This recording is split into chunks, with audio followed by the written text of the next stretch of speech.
Welcome back to Behavioral Science for Brands, a podcast where we bridge academics and practical marketing. Every week, we sit down and go deep behind the science of some of America's most successful brands. I'm Michael Aaron Flicker.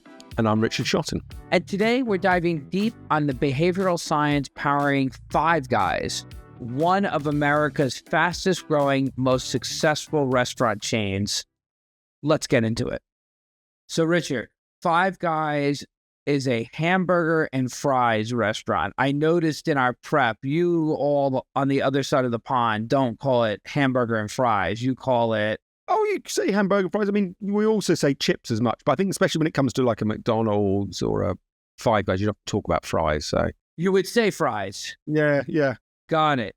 So a burger and fries restaurant, Five Guys is really an impressive business accomplishment.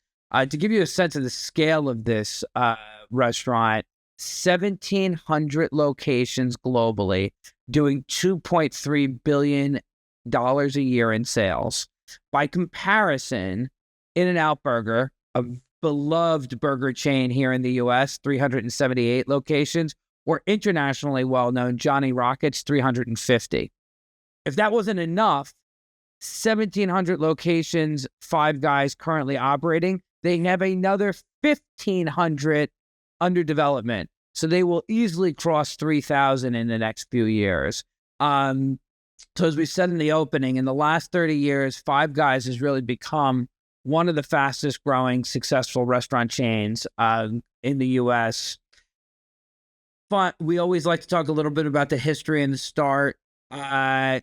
The founders in 1986, husband and wife combo, Jerry and Janie Murrell, they create the concept of Five Guys with their four sons, Jerry and the four boys.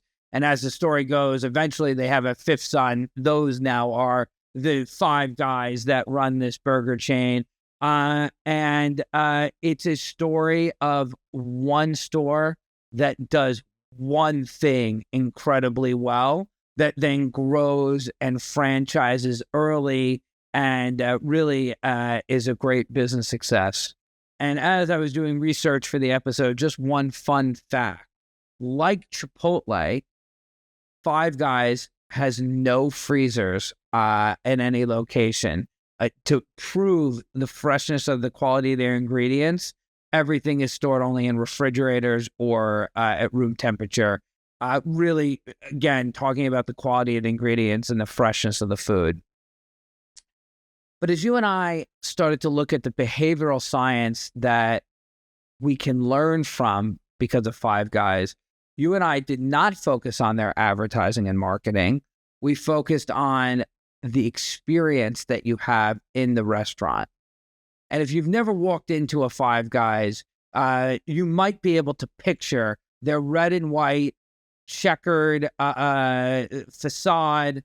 You know, everything is a no frills experience, but some really unique things are happening when you walk in. First off, they advertise that there is unlimited free refills of their fountain sodas. Another perk is that all 15 of their burger toppings, all are free of charge. And there's bins of peanuts, unshelled peanuts, that while you wait for your burger to be made, you can crack and eat as you go. But there's one thing that's really interesting that they do, which is that they train all of their staff to do what they call an extra topper. It's an extra topping of fries. When you get your bag, you open the bag of Five Guys, you will always find extra fries strewn at the bottom of the bag. This is actually trained on and measured at Five Guys to make sure that every bag has a large portion of fries with an extra scoop or topper within the bottom of the bag. And it's designed to give the impression of a generous serving. And this reminded you and I of the 11 Madison Park episode 56, where there's a surprise and delight as part of the experience. So a lot going on here, designed to make a great experience, and especially this training to make sure there's extra fries in every order. What's going on here, Richard? Yeah, so the fries and the extra part is fascinating because I think that taps into an idea called the peak end rule. So this is the idea that rather than doing everything quite well, you try and find one opportunity in the customer experience to do a standout moment. That's that's creating a peak moment, and then ideally you put that at the end of the experience. So as they're pulling together your fries and burgers, the last thing they should do should be to chuck that extra scoop of fries in. Now, we've talked about this a couple of times. We talked about it in the Disney Parks episode. We talked about it in 11 Madison Park episode. But the evidence that we gave has sometimes been criticised. So I took us through last time a study from early 90s by Daniel Kahneman and Donald Radermeyer. And what they showed is people's memory of the pain level of a colonoscopy was not the average level of pain from that operation. It was how people felt at the very end of the operation and the single peak moment, so the single worst moment. And those two moments of peak and end were disproportionately important. Now, a few people have said, okay, well, that's amazing, and if I was running a surgery, it would be a super useful experiment. But colonoscopies and marketing are pretty far away from each other. So some people have been a little bit skeptical about the evidence we've provided in the past. But Kahneman's study was just the first study into the peak end rule. Lots of other people have looked at it in more commercial settings.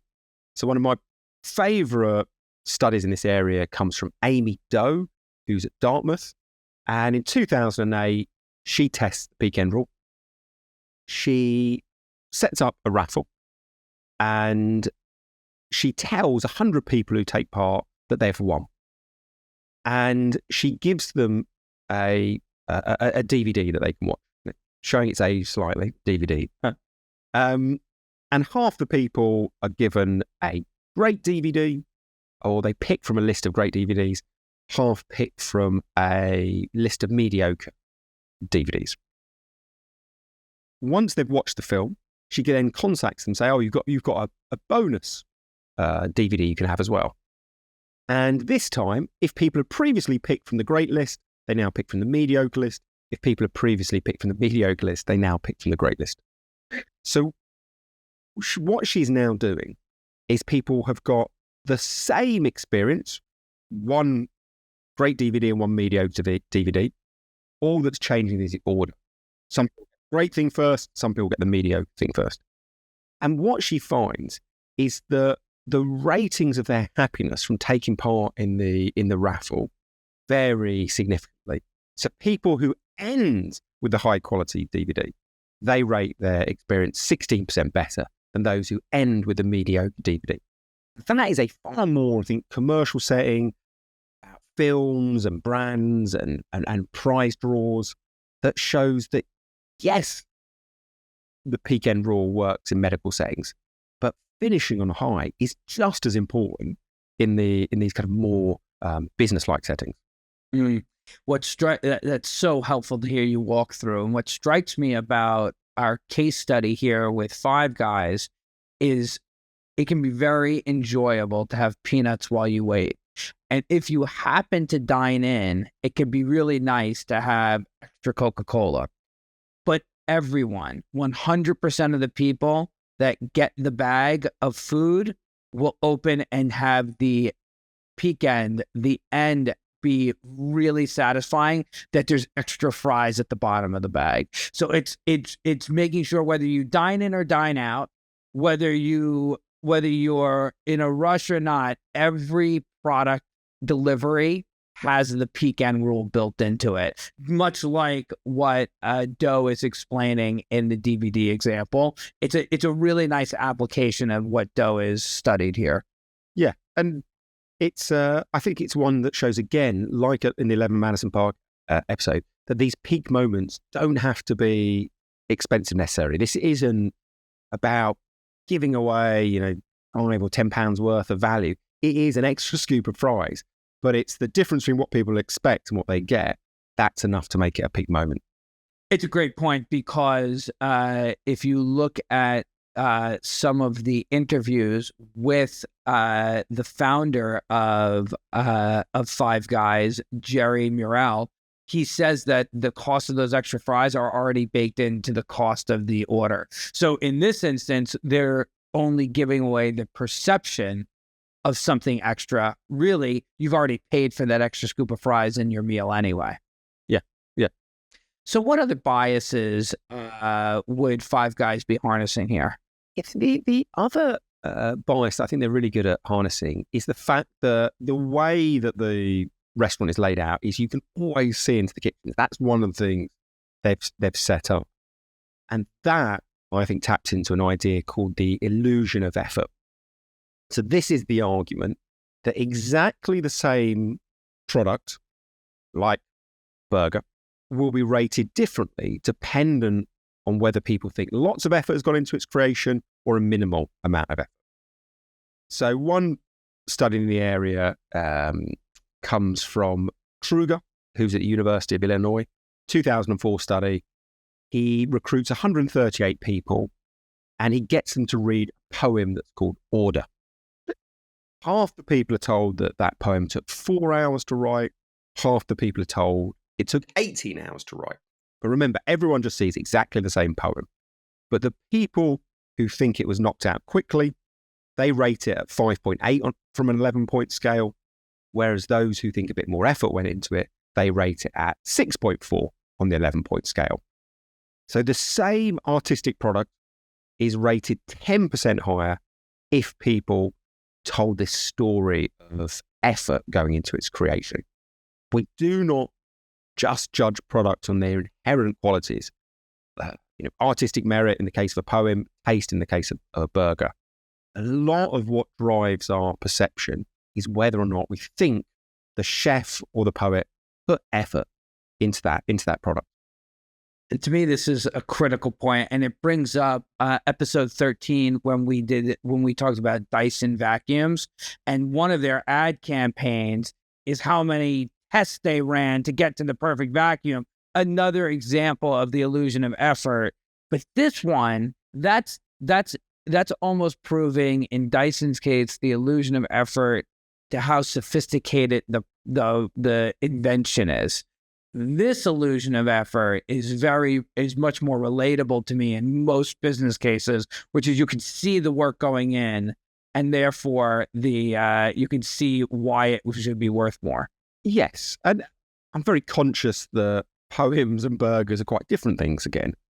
But with all these studies, the thing to focus on is the inherent or the core insight, not the peripheral detail. Because you see exactly the same factor happening in a restaurant setting. Ryan Boel is a researcher at Harvard, and he has tested the impact of being able to see the chefs at work.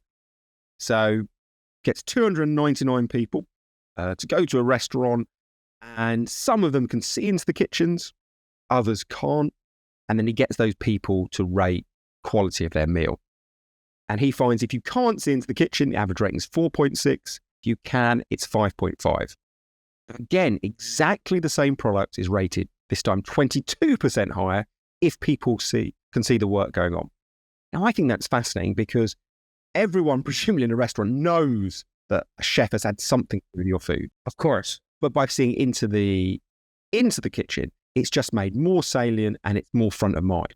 So a very subtle tweak, allowing diners to see the chefs at work, that will create greater appreciation for your product. So that's really helpful to hear. Back in the Kruger study, not just did they have a greater appreciation or thought of more value, they also believed there was willing to pay more for it. There was an actual increase in the perception of value.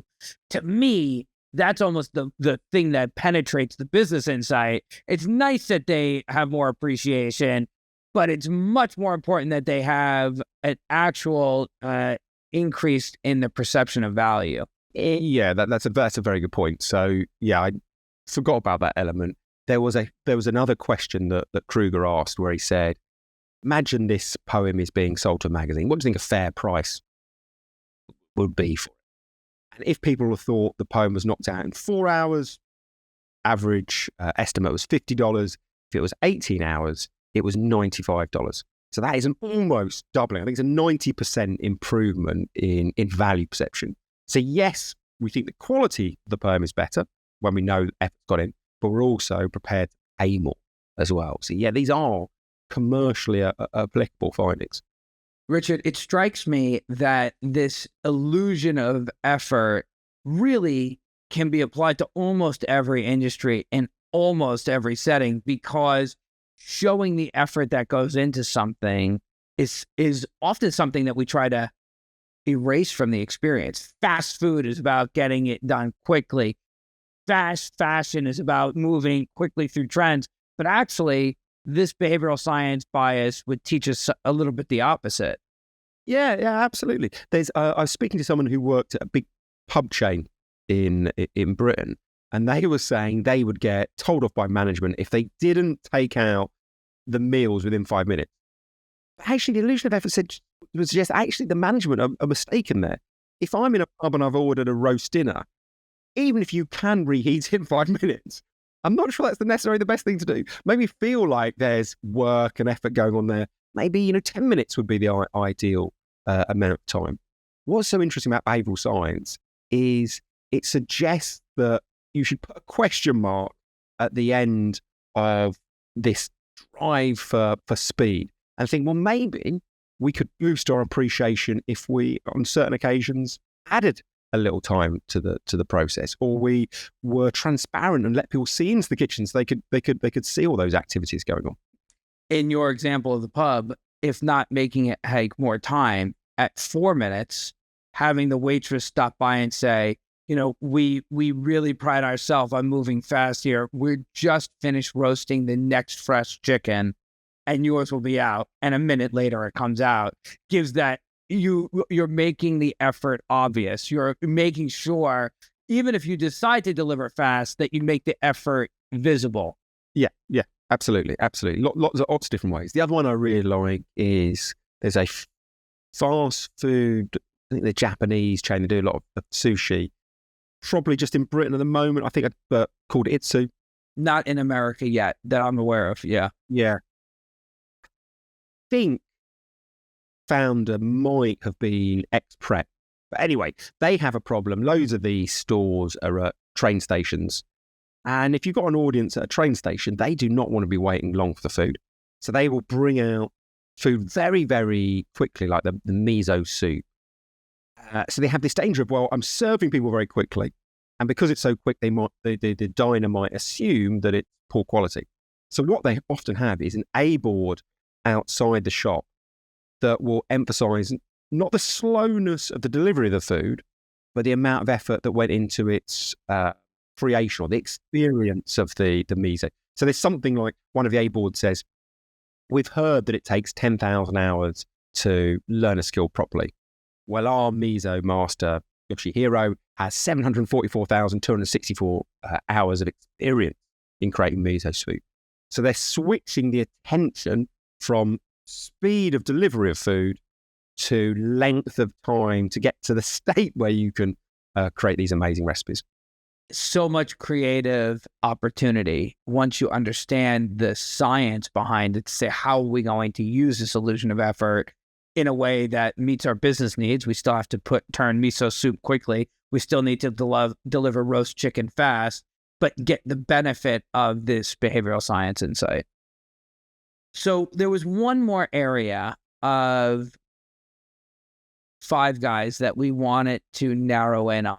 And this is that Five Guys has in the past tested other menu items. They've thought about doing chicken sandwiches and they got rid of it. They've tried other food and they've struck it.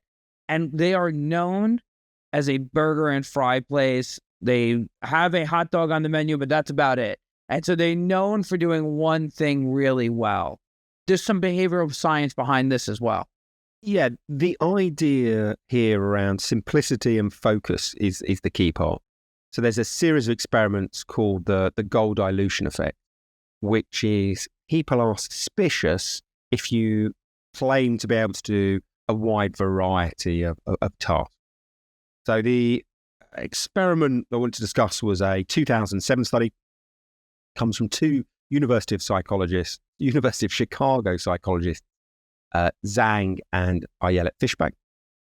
And they recruit a group of people and they tell half of the people that jogging is good for your heart health. And they give some reasons about why jogging is good for heart health. Next group of people, they give them exactly the same paragraph on jogging's cardiovascular benefits, but they also say jogging is brilliant for your bone density. Both groups are then asked about how much they believe jogging is great for heart health. And what you see is it's the first group who rate jogging benefits and heart health better by the order of about 7%. So the argument from Zhang and Fishbach is people don't believe that brands or behaviours can work for multiple varied reasons. Now, there's a phrase, certainly in British, jack of all trades, master of none. We kind of assume that there's trade-offs. If you're brilliant in one area, you're going to be less good in another. So bring all this back to Five Guys. And the argument here is if you specialise and do one thing, people will believe that product is better than if you offer really broad range of services. Even if under blind taste test conditions, the beef burger is just as good, whether you're just doing beef burgers or also adding in chicken burgers. We don't just eat in those blind conditions. Our preconceptions affect the actual taste. So if we think you're offering too many services, we will rate your core service as worse. It's fascinating. And we actually had Ayelet Fishbach on the show, episode 66 or thereabouts. Check it out. But really hearing this helps us think about how we can be more single-minded in our brand's focus, or if that's not an opportunity for your brand, how we can be very single-minded in our communications. Like if we happen to have a wide range of products, even just focusing our communications one at a time so that we can make the case that is that's our focus. I think even that might help. Yeah, absolutely. But people need to recognize if you keep on in an ad telling people more and more reasons to believe, there is a potential negative implication. Now, there's this phrase that extra reasons become averaging rather than additive. So if, in the case of this kind of jogging scenario, heart health is an 8 out of 10 power reason and bone health is a 4 out of 10 power reason, combining the two does not create an impact of 12, it creates an impact of 6. So we've got to recognise that there are costs to adding on additional reasons to believe. And knowing the experimental body of evidence should be really useful for marketers, because if you're in a bureaucracy with lots of different moving parts, lots of different people, lots of different opinions, the easy thing to do is just say, well, let everyone add in their favourite reason. Yeah. What Zhang and Fishbach say is, no. If you do that, recognise you are removing some of the persuasive power. The other thing that comes to mind to me is when we had Les Binet on the show, he talked about how important emotional branding is and making an emotional connection with your consumer. It comes to mind here because it's very hard to make an emotional connection with multiple things. It not only might it scientifically have an averaging, not additive effect. Am I thinking about how it's helping with heart disease, or am I helping with bone density, or is it a third thing?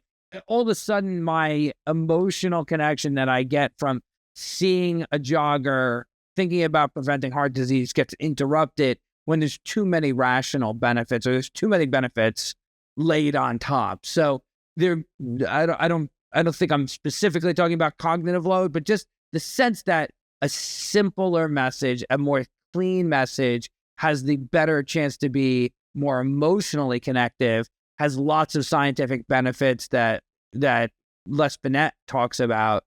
And then here we can see through Zhang and Fishback's work that it can also be more believable if it's more singular in focus. Absolutely. And I think this is a strength of Five Guys that we are not post-rationalizing. There's a lovely story about founders of Five Guys going to Ocean City and visiting a really popular fry shop called Thrasher's French Fries, where not only did that shop sell nothing else other than fries, they only had one condiment. It was French fries with cider vinegar. And supposedly the founders were so impressed with the quality of this, they believed that simplicity and focus was something that they should emulate when they rolled out their own restaurant. So I think this is a case both of the desire isn't just something that's coming from a past post-rationalization. It was there in the founder's mind. And second, it's a really nice story of having an openness to the experience of others, taking simplicity from Thrashers, maybe looking at other companies to get the peak end rule, maybe other companies to copy the open kitchens. We can learn from other brands, especially if we layer over this set of experiments from behavioral science. That last point, I just want to double underscore for everybody listening, which is there's so much ability to learn from others. The question almost becomes, what do you take from others? How do I choose? Is it an open concept? Is it an open kitchen concept? Is it speed of delivery? Is it customer service training? How do I know what to replicate? What were the things that drove the greatest outcomes for some of the best brands in the world? And our consistent argument for years, you and I have had, is let behavioral science, let academics guide you, because you can have confidence in the findings, and then choose the applications that most fit your business need, most fit your brand need. But you can have more confidence in what you're choosing because there's peer-reviewed academic studies behind them. All right. As we come to a close, Richard, would you give us a little bit of a recap of our conversation today? Yep. So we've covered a few different areas here. I think there's 3 key points. The first is the peak end rule.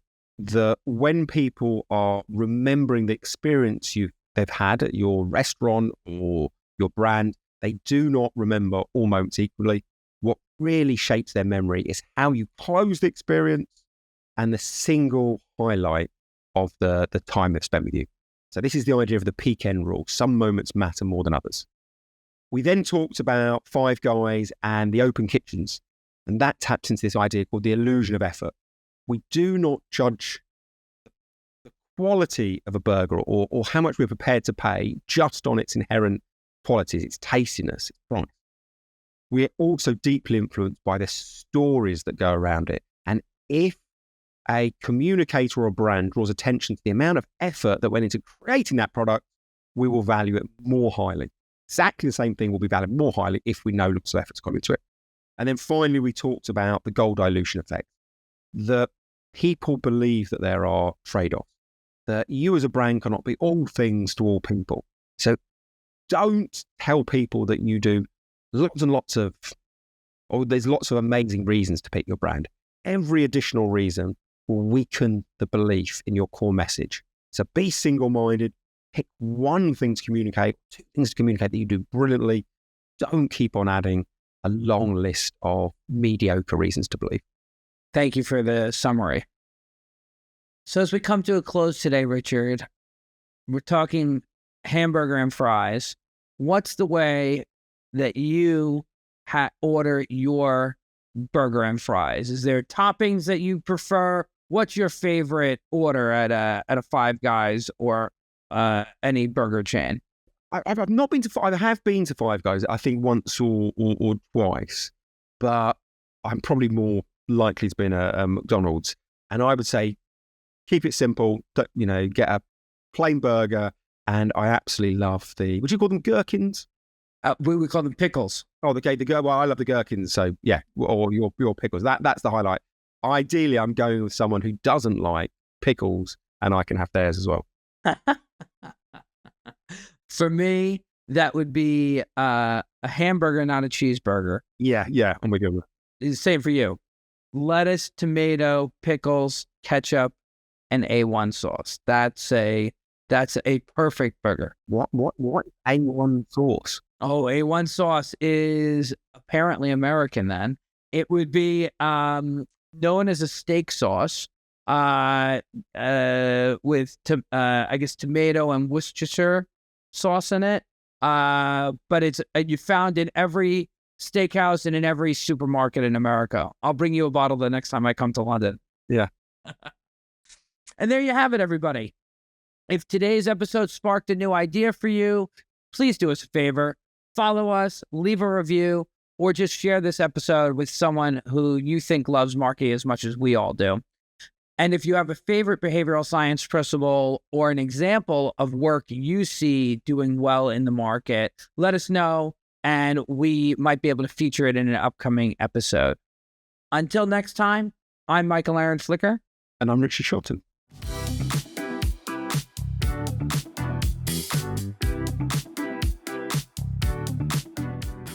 Behavioral Science for Brands is brought to you by Method One. Recognized as one of the fastest growing companies in America for the third year in a row, featured on Inc.'s 5,000 list.